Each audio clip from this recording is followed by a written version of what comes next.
This is My Heritage by Marshall Billiter. So I'm going to start with my direct family.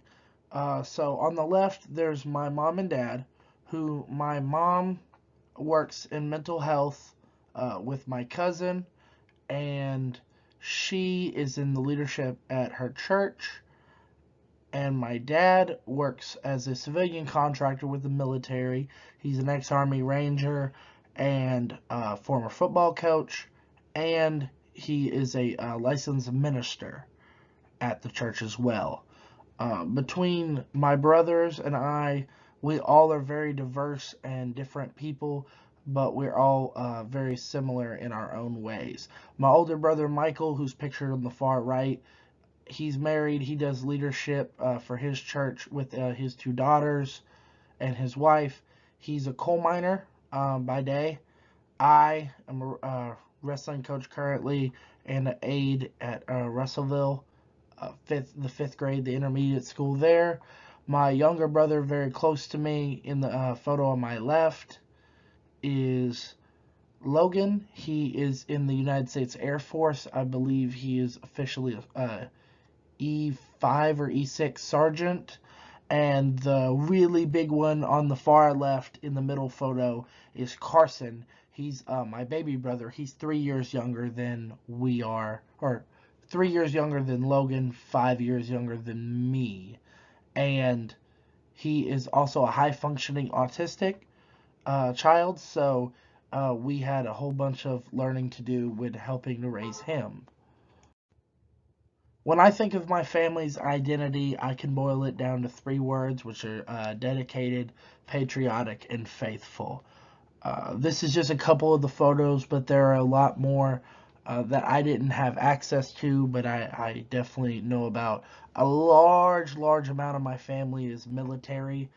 We are an uber patriotic family, and we love being American citizens. On the far left is my dad, who aforementioned was in the Army. He was 101st Airborne. He was a Ranger.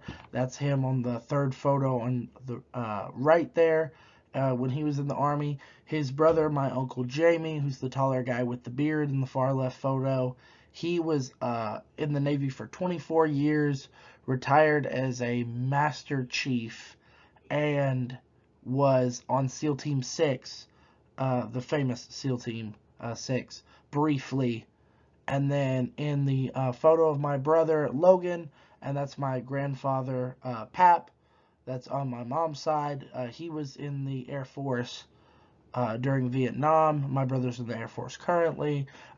His brother, my great uncle Richard, was also in the Air Force during Vietnam, and their father, who I could not get a photo of, my great grandfather on my mom's side, was in the Army Air Corps during World War II. And on the far right, I have my great grandfather, Harry Midcap. That's my father's grandfather, who was in the Army. He was actually a part of the Great Raid and went through multiple different tours during the Second World War. And there's multiple other members of the family I couldn't even get a hold of in this time that all have served. Patriotism is a huge thing, and fighting for our country was a huge thing for my entire family, but also being faithful. And that's almost all of these individuals mentioned are in some form of leadership at their churches. We're a heavy Christian family. A large amount of my mom's family, I think 6 generations back, are apostolic Pentecostal. So they're very dedicated as well. Every one of my family members are hugely dedicated and jump into everything, whether it be sports, music, art, everything we love really hard. As for my extended family, there's a large amount of them. This is specifically my mom's side, which I grew up really close to, and lived around all of them growing up. My mom's side, my great grandmother was the second youngest of 16 children, and they all went on to do a variety of different things, but a lot of them went on to be in leadership in their churches as well.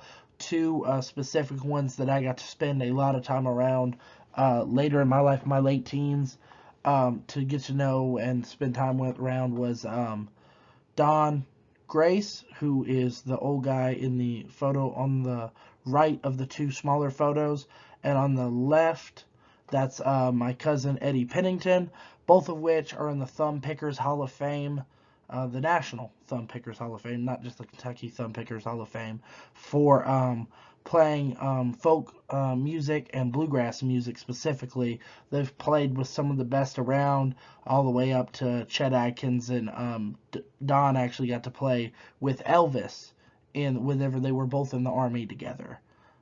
There's the link to their Hall of Fame inductees, and it still has Don listed as a living Hall of Fame member, but he sadly passed away a little over a year ago.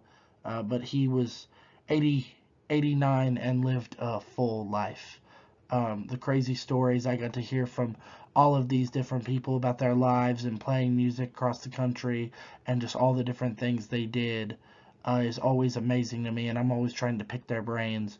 We're a very musical family. Just about every male in our family can play guitar or banjo, some stringed instrument, and sing. So it's not a family reunion at 4th of July without someone busting out a guitar or two when people start singing either old gospel or bluegrass songs. Though I've had a very stereotypical and ethnically homogenous white family in my life, I have had a lot of intercultural experiences. The video on my far left is of growing up my high school football team. My hometown of Hopkinsville, Kentucky, has a very, very large African American population, and so I grew up. Almost all of my friends were African American, um, and then I had a few Spanish friends. But it wasn't until college, and then into coaching, that I became really close with a whole bunch of different ethnically diverse Spanish families. So this photo on the top right is me and my head coach, Adrian Meredith, and he's a Mexican, and I'm really close with his family and get to experience all the different cultural things that they do on the regular, because I go to their family for a lot of holidays when I'm not back in Kentucky while living here in Arkansas. And on the bottom right there is all of my closest friends from college. The far left is Alejandro Ordonez. His family is from Colombia, and his grandmother actually still lives in Colombia, and I've got the opportunity to go over there and spend time with his family. On the far right, from Miami, is my friend Adolfo Sotolongo, who I've got to spend time, numerous amounts of time, with his family and learning Cuban culture. So, though I have a very patriotic and uh, homogeneously white family in the direct, I have experienced numerous amounts of different cultures and lifestyles. In the very middle is the photo of me coaching. These are all of my athletes from a couple years ago, and there's four different young men in this photo that are all four different, very different cultures. Um,